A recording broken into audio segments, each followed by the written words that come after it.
Hi friends, నేను మీ వెంకటేష్. మనం 10th class public ఎగ్జామ్లో రాబోయే సర్కిల్స్ చాప్టర్స్ నుంచి ఇంపార్టెంట్ క్వశ్చన్స్ మనం డిస్కస్ చేసుకుంటున్నాం కదా. సో అందులో భాగంగా ఆల్రెడీ మనం 4 మార్క్స్ క్వశ్చన్స్, 2 మార్క్స్ క్వశ్చన్స్ మనం చూసాం. ఇప్పుడు ఈ వీడియోలో మనం 1 మార్క్స్ క్వశ్చన్స్ చూడబోతున్నాం. సో మనం ఫస్ట్ క్లాస్ స్టార్ట్ చేద్దాం. ఫస్ట్ క్వశ్చన్ ఏంటంటే, assertion the lengths of tangents drawn from an external point are equal. Second statement ఏమి ఇచ్చారు మనకి, reason A parallelogram circumscribing a circle is a rhombus. So first ఈ రెండింటికి meaning explain చేస్తాను. First పాయింట్లు ఏమన్నారంటే, మనకి లెంత్ ఆఫ్ టాంజెంట్స్ అనేవి ఒక ఎక్స్టర్నల్ పాయింట్ నుంచి మనం డ్రా చేసేటప్పుడు రెండు కూడా లెంగ్స్ ఈక్వల్ ఉంటాయని చెప్తున్నారు. సో అది ఏంటో మీకు ఎక్స్ప్లెయిన్ చేస్తాను. ఇది ఫస్ట్ మనకి సర్కిల్లో మనకి టాంజెంట్స్ ఇలాగా మనం ఇది ఒక టాంజెంట్ మనం తీసుకున్నప్పుడు ఈ రెండు టాంజెంట్స్ కూడా లెంగ్స్ ఈక్వల్ అని అంటున్నారు. సో ఈక్వల్ కదా మనకు ఆల్రెడీ తెలుసు, lungs of tangents from an external point అనేది ఈక్వల్ అవుతుంది. సో ఫస్ట్ పాయింట్ అనేది స్టేట్మెంట్ అనేది మనకి కరెక్ట్.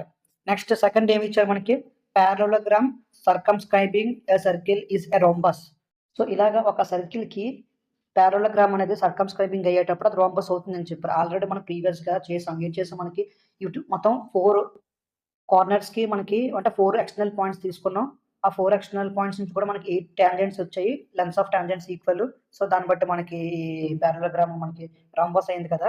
సో దాన్ని బట్టి చూస్తే ఏమైంది, మనకి ఫస్ట్ పాయింట్ కూడా కరెక్టే, సెకండ్ పాయింట్ కూడా కరెక్టే. సో ఆన్సర్స్ చూద్దాం. ఆప్షన్స్, ఫస్ట్ ఆప్షన్ ఏమి ఇచ్చారు మనకి, both assertion and reason are true and reason R is the correct explanation of assertion అన్నారు. అంటే ఫస్ట్ రెండు కూడా కరెక్ట్ అంటే స్టేట్మెంట్స్. సెకండ్ ఏమన్నారంటే, రీజన్ ఆర్ అనేది ఫస్ట్ ఉంది కదా, ఫస్ట్ స్టేట్మెంట్ కి దాన్ని కరెక్ట్ ఎక్స్ప్లెనేషన్ అంటున్నారు. సెకండ్ ఆప్షన్ చూడండి, B option, both assertion and reason are true but reason R is not the correct explanation of assertion. ఇక్కడ చూడండి మనకి అంటే ఏమంటున్నారంటే, వీళ్ళు ఫస్ట్ రీజన్ నెక్స్ట్ అసర్షన్ రెండు స్టేట్మెంట్స్ కూడా కరెక్టే, కాకపోతే రీజన్ ఆర్ అనేది కరెక్ట్ ఎక్స్ప్లెనేషన్ చేయండి అంటే ఎక్స్ప్లెనేషన్ కాదు అసర్షన్ కి అని చెప్తున్నారు అనమాట. సి పాయింట్ వచ్చేసరికి మనకి ఏమి ఇచ్చారు ఇక్కడ, assertion is true but reason R is false. అంటే first statement true, second statement false అని చెప్తున్నారు. డి ఆప్షన్ లోకి వచ్చేసరికి లాస్ట్ ఆప్షన్ ఏమన్నారు, మనకి assertion A is false but reason R is true. అంటే first statement false, second statement true అంటున్నారు. So మీకు ఆల్రెడీ ఎక్స్ప్లెయిన్ చేశాను. సో దీంట్లో ఏంటో మనకు తెలుసు, రెండు స్టేట్మెంట్స్ కూడా ట్రూవే. సో దాన్ని బట్టి చూస్తే మనకి ఏ ఆర్ బి రెండిట్లో ఏదో ఒకటి అవ్వాలి. సో రెండిట్లో ఏదో ఒకటి అవ్వాలంటే మనకి ఇంకా ఏమన్నారు, మనకి ఫస్ట్ స్టేట్మెంట్ లోకి వచ్చేసరికి మనకి ఫస్ట్ ఆప్షన్ లోకి వచ్చేసరికి రీజన్ ఆర్ అనేది కరెక్ట్ ఎక్స్ప్లెనేషన్ అన్నారు. సో అది ఎక్స్ప్లెనేషన్ కాదు. ఎందుకంటే మనకి ఒకవేళ టాంజెంట్స్ గురించి చెప్పారనుకోండి, టాంజెంట్స్ రూల్స్ గురించి కానీ టాంజెంట్స్ ప్రిన్సిపల్స్ గురించి కానీ చెప్పారనుకోండి మనకి, అప్పుడు మనకి రీజన్ ఆర్ అనేది కరెక్ట్ ఎక్స్ప్లెనేషన్ అవుతుంది. కానీ సెకండ్ పాయింట్ లోకి వచ్చేసరికి ఏం చెప్పారు, రీజన్ లో పారలోగ్రామ్ అనేది సర్కిల్ చుట్టూ మనం డ్రా చేస్తే అది రాంబస్ అవుతుంది అన్నారు. కానీ ఇక్కడ ఎక్కడ కూడా మనకి టాంజెంట్స్ గురించి వాళ్ళు డిస్కస్ చేయలేదు, మనకి చెప్పలేదు. కాబట్టి సో మనకి బి ఆప్షన్ అనేది కరెక్ట్ అవుతుంది. ఎందుకంటే బి ఆప్షన్ అనేది మనకి both assertion and reason are true but R is not the correct explanation of assertion అని చెప్పారు. సో మనకి ఆన్సర్ అనేది బి అవుతుంది మనకి. సో బి టిక్ మార్క్ పెట్టుకుంటాం. సో సెకండ్ క్వశ్చన్ చూద్దాం రండి. సెకండ్ క్వశ్చన్ లో మ్యాచ్ ద ఫాలోయింగ్ ఇచ్చారు. దీంట్లో ఏమి ఇచ్చారంటే మనకి, a line intersecting a circle in only one point, అదొక ఫస్ట్ ఇచ్చారు. నెక్స్ట్ వచ్చేసరికి a line intersecting a circle in 2 points. Third question వచ్చేసరికి common point of tangent and the circle is called. So ఈ 3 క్వశ్చన్స్ మనం ఒకసారి draw చేస్తే మీకు అర్థమైపోతుంది. ఫస్ట్ ఏమన్నారు, a line intersecting a circle in 1 point. ఒక పాయింట్ లో టచ్ అవుతుండగా వీళ్ళ లైన్ ని ఏమంటారు. సో ఇది సర్కిల్, ఇది సర్కిల్ కి ఒక లైన్ అనేది ఒక పాయింట్ కి టచ్ అవుతూ పాస్ అయింది అనుకోండి, దీన్ని ఏమంటారు, దీన్ని ఏమంటారు మనం, టాంజెంట్ అంటాం. అంటే ఫస్ట్ ఆన్సర్ వచ్చేసరికి మనకి tangent. So first C, first option.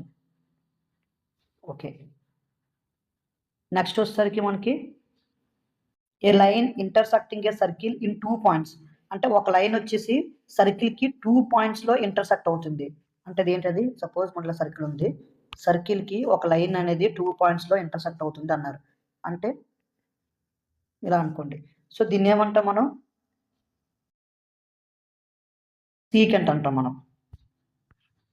So answer రాయండి, సీకెంట్. అంటే మనకు ఆప్షన్ ఏమొస్తుంది ఇక్కడ, మనకి ఏ వస్తుంది.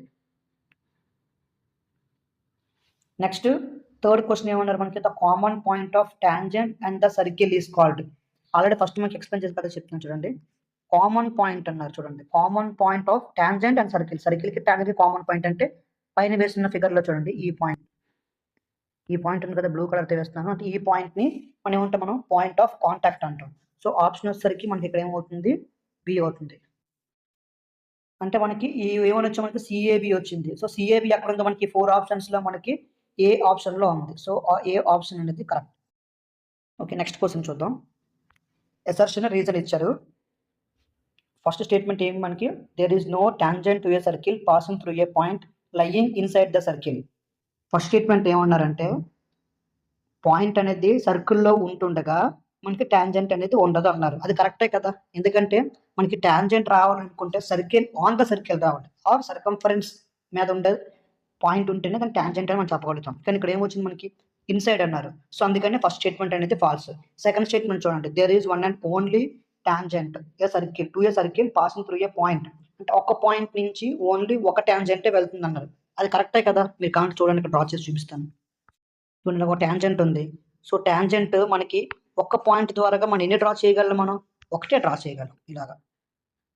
సో సెకండ్ స్టేట్మెంట్ అనేది కరెక్ట్. ఫస్ట్ స్టేట్మెంట్ అనేది ఫాల్స్. సో ఈ ఆప్షన్స్‌లో మనకి ఏ ఆన్సర్ కరెక్ట్ అవుతుంది మనకి చూడండి. Statement A is false and statement B is true. So మనకి ఆన్సర్ వచ్చేసి మనకి ఆప్షన్ సి అవుతుంది మనకి. నెక్స్ట్ క్వెషన్ చూద్దాం. ఫోర్త్ క్వెషన్ ఏంటంటే ప్రాబ్లమ్ ఇచ్చారు. మనం సాల్వ్ చేసి చూపించాలి. మీకు ఎక్స్‌ప్లెయిన్ చేస్తాను చూడండి. ఫస్ట్ మనకి ఇందులో ఏమన్నారంటే మనకి ఒక టాంజెంట్ పీక్యూ ఉందట at a point P of a circle. P of a circle అన్నారంటే సర్కిల్ యొక్క పాయింట్ పి అని అర్థం. ఆఫ్ రేడియస్ సర్కిల్ రేడియస్ అంతా మనకి 5 సెంటీమీటర్స్. మీట్స్ ఏ లైన్ అంటే ఒక టాంజెంట్ అనేది ఒక లైన్‌కి మీట్ అవుతుంది. సో ఆ లైన్ ఏ లైన్ అంటే మనకి సెంటర్ నుంచి పాస్ అవుతున్న లైన్‌కి మీట్ అవుతుందంట. సో అప్పుడు మనకి ఓక్యూ లెంత్ మనకి ఎంత ఇచ్చారు మనకి ఇక్కడ 12 ఇచ్చారు. లెంత్ పీక్యూ అడిగారు మనకి. సో మీకు ఫిగర్ డ్రా చేసి ఎక్స్‌ప్లెయిన్ చేస్తాను చూడండి. ఫస్ట్ సర్కిల్ అన్నారు. సో సర్కిల్‌కి పీక్యూ టాంజెంట్ మనం డ్రా చేద్దాం. సో ఇదొక టాంజెంట్ మనం డ్రా చేసాం. సో ఈ టాంజెంట్‌ని మనకి పీక్యూ అన్నారు కదా! పి అనేది ఏమన్నారు? పి ఆఫ్ ఏ సర్కిల్ అన్నారు. సో అంటే ఖచ్చితంగా పి అనేది మనం సర్కిల్ మీద డ్రా చేయాలి. సో ఇది పి అయినప్పుడు మనకి ఇక్కడ క్యూ అవుతుంది. ఓకే. నెక్స్ట్ ఇంకేంటన్నారు మనకి రేడియస్ వచ్చేసరికి మనకి 5 సెంటీమీటర్స్ అన్నారు. సో సెంటర్ పాయింట్ మనకు డ్రా చేసుకున్నాం. సెంటర్ నుంచి మనం ఒక రేడియస్ డ్రా చేద్దాం. సో సెంటర్ నుంచి మనం రేడియస్ అనేది డ్రా చేసాం. ఇది ఎంత ఉందంటే మనకి 5 సెంటీమీటర్స్. ఓకే. 5 సెంటీమీటర్స్. నెక్స్ట్ ఇంకేమన్నారు? ఆ టాంజెంట్ అనేది మనకి సెంటర్ త్రూగా వచ్చిన ఒక లైన్‌ని టచ్ అయిందని చెప్పారు. సో ఆ లైన్ అనేది డ్రా చేద్దాం. ఒక లైన్ డ్రా చేసాం. ఇంకోటి ఏమన్నారు మనకి ఆ యొక్క సెంటర్ అనేది మనకి ఎంత చెప్పారు మనకి ఓ చెప్పారు. సో సెంటర్ ఓ అనేది మనం వేద్దాం. ఓకే. ఇప్పుడు మనకి ఇంకేమి ఇచ్చారు? ఓక్యూ లెంత్ 12 సెంటీమీటర్స్ ఇచ్చారు. అంటే ఈ లైన్ యొక్క లెంత్ 12 సెంటీమీటర్స్ అట. మనకేం కనుక్కోమన్నారు? లెంత్ ఆఫ్ పీక్యూ అన్నారు. లెంత్ ఆఫ్ పీక్యూ అంటే ఏంటి మనకి ఇక్కడ టాంజెంట్. సో ఇప్పుడు సాల్వ్ చేద్దాం సమ్. సో మన ఫిగర్ బట్టి ఏం చెప్పొచ్చు మనం? ఫ్రమ్ ఫిగర్ పీక్యూఓ ఎలాగుందో మనకి ఏ ట్రయాంగిల్ లాగా ఉందో మనకి రైట్ యాంగిల్ ట్రయాంగిల్ లాగా ఉంది. ఎందుకంటే మనకి పి దగ్గర రైట్ యాంగిల్ ఫామ్ అవుతుంది కాబట్టి మనం పీక్యూఓని మనం రైట్ యాంగిల్ అని చెప్పొచ్చు. So triangle PQO is a right angle triangle. Okay. మనకి రైట్ యాంగిల్ ట్రయాంగిల్‌లో మనకి 2 సైడ్స్ ఒక లెన్స్ తెలుసు. థర్డ్ సైడ్ తెలీదు అంటే మనం ఏం చేస్తాం మనం పైథాగరస్ థియరం యూజ్ చేస్తాం. సో మనం ఇప్పుడు అదే చేయబోతున్నాం. So using Pythagoras theorem.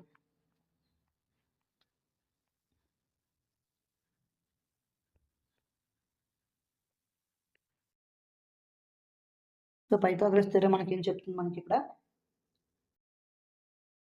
Hypotenuse square is equals to opposite square plus adjacent square.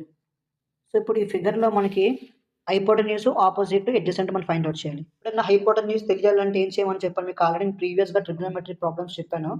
అందులో చూడండి ఒక ఇంపార్టెంట్ పాయింట్ చెప్పాను. ఏంటంటే మనకి ఎప్పుడైనా హైపోటెన్యూస్ తెలియాలంటే రైట్ యాంగిల్‌కి ఉన్న ఆపోజిట్ సైడ్ హైపోటెన్యూస్ అంటారు. సో రైట్ యాంగిల్‌కి ఆపోజిట్‌గా ఉన్న సైడ్ ఏంటి ఇక్కడ మనకి క్యూఓ. సో ఈ 12 అనేది మనకి హైపోటెన్యూస్ అయింది. నెక్స్ట్ మన ఇష్టం. ఇక్కడ యాంగిల్ అనేది మనం మెన్షన్ చేసుకోలేదు. ఓ దగ్గరని, క్యూ దగ్గరని మెన్షన్ చేసుకోలేదు కాబట్టి మిగతావి వదిలేద్దాం. సో ఏదైనా వేసుకోవచ్చు. మనం ఓపీని మనం ఆపోజిట్ అనుకోవచ్చు. లేదంటే క్యూపీని కూడా ఆపోజిట్ అనుకోవచ్చు. సో మనకి హైపోటెన్యూస్ వస్తుంది కాబట్టి మనకి ఇంకా ప్రాబ్లమ్ లేదు. సో ఇప్పుడు ఆ ఫార్ములాలో మనం సబ్స్టిట్యూట్ చేసి చేద్దాం. సో హైపోటెన్యూస్ వాల్యూ ఎంత మన దగ్గర 12 స్క్వేర్. మన ఇష్టం ఇంకా ఇక్కడ. సపోజ్ ఫర్ ఎగ్జాంపుల్ మనం ఓపీని మనం 5 అనుకున్నాం. For example. So 5 square plus QP మనకు తెలియదు, సో క్యూపీ అని పెట్టుకోండి. 12 స్క్వేర్ అంటే మనకి 144, 5 స్క్వేర్ 25, ఆ 25 మనకి లెఫ్ట్ హ్యాండ్ సైడ్ తీసుకుంటే మనకి -25 అవుతుంది. నెక్స్ట్ క్యూపీ స్క్వేర్ 144 - 25 మనకి ఎంత అవుతుంది, మనకి 119 అవుతుంది. So therefore PQ is equals to √119. Root ఎందుకైనా స్క్వేర్ అట్ పక్క వెళ్ళింది కాబట్టి. సో మనకి ఈ ఆప్షన్స్లో ఎక్కడుందో మనకి √119 అనేది డి ఆప్షన్లో ఉంది. సో మనం 5th క్వశ్చన్ చేద్దాం. 5th క్వశ్చన్ ఏమి ఇచ్చారంటే మనకి ఫిల్ ఇన్ ద బ్లాంక్ ఇచ్చారు. A circle can have dash number of tangents at the most. అంటే మనకి ఒక సర్కిల్కి ప్యారలల్ గా ఉండే టాంజెంట్స్ ఎన్ని డ్రా చేయగలము అని అడిగారు. సో మీకు ఇక్కడ ఫిగర్ డ్రా చేస్తాను చూడండి. ఫస్ట్ ఒక టాంజెంట్ డ్రా చేద్దాం. ఫస్ట్ ఒక టాంజెంట్ డ్రా చేసాం. సో ఈ టాంజెంట్ కి ప్యారలల్ గా ఉంటూ ఇంకొక టాంజెంట్ డ్రా చేయగలం. సో ఒక డౌన్లో డ్రా చేసాం, అయింది. నెక్స్ట్ ఇప్పుడు ఇంకా ప్యారలల్ గా మనం డ్రా చేయగలమా? డ్రా చేయలేం. ఎందుకంటే మనం ఒకవేళ డ్రా చేయడానికి ట్రై చేసామంటే అది మనకి సీకెంట్ అయిపోతుంది. ఎందుకంటే ఈ సర్కిల్ ని ఇలాగా ఇంటర్సెక్ట్ అయిపోతుంది, ఇలా ఇంటర్సెక్ట్ అయిపోతుంది, ఇలా ఇంటర్సెక్ట్ అయిపోతుంది. సో అలా ఇంటర్సెక్ట్ అయింది అని అంటే మనకి అవి మనకి టాంజెంట్స్ కాదు. సో అందుకోసమనే మనం ఒక పాయింట్ అంటే ఒక సర్కిల్ కి ప్యారలల్ గా ఉండే టాంజెంట్స్, మామూలు నార్మల్ గా టాంజెంట్ అనలేదు, ప్యారలల్ టాంజెంట్స్ అన్నారు క్వశ్చన్ లో. సో ప్యారలల్ టాంజెంట్స్ అన్నారు కాబట్టి ఇక్కడ మీకు హైలైట్ చేసి కూడా చూపిస్తాను. ప్యారలల్ టాంజెంట్స్ అన్నారు. ప్యారలల్ టాంజెంట్స్ ఎప్పుడు కూడా మనకి ఒక సర్కిల్ కి 2 ఉంటాయి. సో మనకి ఆన్సర్ వచ్చేసి మనకి ఇక్కడ 2 అవుతుంది. లాస్ట్ ప్రాబ్లంతో మనకి 1 మార్క్ క్వశ్చన్స్ అన్నీ అయిపోతున్నాయి. సో లాస్ట్ లో మనకి ఏమి ఇచ్చారు ఇక్కడ చూడండి. How many tangents can a circle have. ఇక్కడ మీకు ఎక్స్ప్లెయిన్ చేస్తాను. ఇది ఆల్రెడీ మీకు తెలుసు కానీ ఎక్స్ప్లెయిన్ చేస్తాను చూడండి. మనం ఇలాగా ఒక సర్కిల్ డ్రా చేసాం. సో సర్కిల్ కి మనకి ఎన్ని టాంజెంట్స్ మాక్సిమం 1 డ్రా చేయగలము అని అంటే చూడండి. ఇలాగ ఒక టాంజెంట్ డ్రా చేసాం. ఓకే, నెక్స్ట్ ఇలాగ ఒక టాంజెంట్ డ్రా చేసాం. నెక్స్ట్ ఇలా ఒక టాంజెంట్ డ్రా చేసాం. ఇలా ఒక టాంజెంట్ డ్రా చేసాం. ఇలాగ మనం డ్రా చేసుకుంటూ వెళ్తే infinite number of tangents draw చేయొచ్చు. ఎందుకు అని అంటే ఆల్రెడీ మీకు చెప్పాను. మీకు సర్కిల్ అంటే ఏంటి, మీకు locus of points at same distance. ఒక సెంటర్, సపోజ్ సెంటర్ నుంచి సేమ్ డిస్టెన్స్ లోని మనకి మనం లోకస్ ఆఫ్ పాయింట్స్ తీసుకున్నాం అనుకోండి, అప్పుడు దాన్ని ఏమంటారంటే మనకి సర్కిల్ అంటారు. ఫర్ ఎగ్జాంపుల్ మీకు అర్థమయ్యేలా చూపిస్తాను చూడండి. అంటే ఇలాగా పాయింట్స్ అనేవి ఉన్నాయి. నేను ఫస్ట్ ఇది థర్డ్ పార్ట్, ఇది పార్ట్ 1లో మీరు చూడండి, నేను చెప్పాను ఇలాగా పాయింట్స్ ఉన్నాయి. ఈ points number of points, infinite points ఉంటాయి. సో ఈ ఇన్ఫైనైట్ పాయింట్స్ ని మనం డ్రా అంటే కలుపుతాం. మనం ఇలా కలుపుకొని వెళ్తేనే మనకి సర్కిల్ అనేది ఫామ్ అవుతుంది. So infinite number of points ఉండేటప్పుడు ఒక్కొక్క పాయింట్ నుంచి ఒక్కొక్క టాంజెంట్ మనం డ్రా చేయగలం. అంటే ఇలాగా ఈ పాయింట్ నుంచి ఒకటి, ఈ పాయింట్ నుంచి ఒకటి, ఈ పాయింట్ నుంచి అలాగా.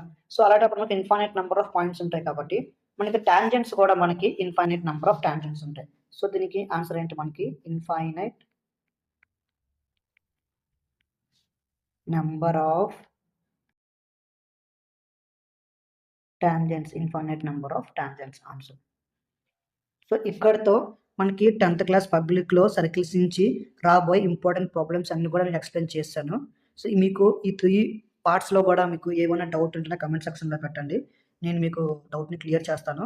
సో మనం నెక్స్ట్ వీడియోలో మనం ఏరియాస్ రిలేటెడ్ టు సర్కిల్స్ నుంచి మనకి 10th క్లాస్లో 8 మార్క్స్కి ఇంపార్టెంట్ క్వశ్చన్ పడుతుంది. సో నేను చెప్పిన క్వశ్చన్స్ అన్ని మీరు ఏరియా రిలేటెడ్ టు సర్కిల్స్ చూడండి, మీకు ఖచ్చితంగా ఒక 8 మార్క్స్ అనేది మీకు వస్తుంది. సో ఈ క్లాస్ మీకు నచ్చింది కదా, నచ్చినట్లయితే ఈ వీడియోని లైక్ చేయండి, నా ఛానల్ సబ్స్క్రైబ్ చేసి నోటిఫికేషన్ ఆన్లో పెట్టుకోండి. మీకు ఈ క్లాస్ ద్వారా మాకు కాన్సెప్ట్ అర్థమవుతుంది, నేర్చుకోగలుగుతాం మీకు అనిపిస్తే మీకు ఫ్రెండ్స్ కూడా కొంచెం షేర్ చేయండి, వాళ్ళని కూడా సబ్స్క్రైబ్ చేసుకోమనండి. రెగ్యులర్గా వీడియోస్ పెడుతుంటాను, చూడమనండి, మ్యాథ్స్ నేర్చుకోండి. నెక్స్ట్ వీడియోలో కలుద్దాం. Thank you.